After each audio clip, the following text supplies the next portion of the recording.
Eyes are on the Senate. The country is watching to see if we can rise to the occasion. But it's the question of how the Senate will handle the impeachment trial that fired up the Democrats. The McConnell rules seem to be designed by President Trump for President Trump. It asks the Senate to rush through as fast as possible and makes getting evidence as hard as possible. Clearly an attempt to rig the trial. Republicans were quick to take umbrage with that, arguing that the Senate process will be fair. The Senate's fair process will draw a sharp contrast with the unfair and precedent-breaking inquiry that was carried on by the House of Representatives.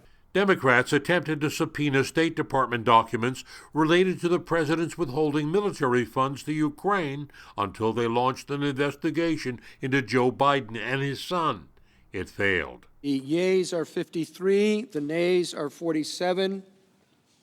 The motion is tabled. Under pressure, the majority leader backed off some of his proposed rules, easing plans for a tight schedule. Each side now will get 24 hours over 3 days for opening arguments, followed by 16 hours of questions by senators submitted in writing and to be read by Chief Justice Roberts. The big question, whether the Senate will allow witnesses to testify. The House chose not to pursue the same witnesses they apparently would now like the Senate to pre-commit to pursuing ourselves. Democrats were hoping to hear from witnesses President Trump blocked from testifying at the House inquiry proceedings. Don't surrender to the president's stonewalling. It will allow the president to be above the law and deprive the American people of truth in the process. President Trump's lead counsel debunked the proceedings, insisting it was all about politics. They're not here to steal one election, they're here to steal 2 elections.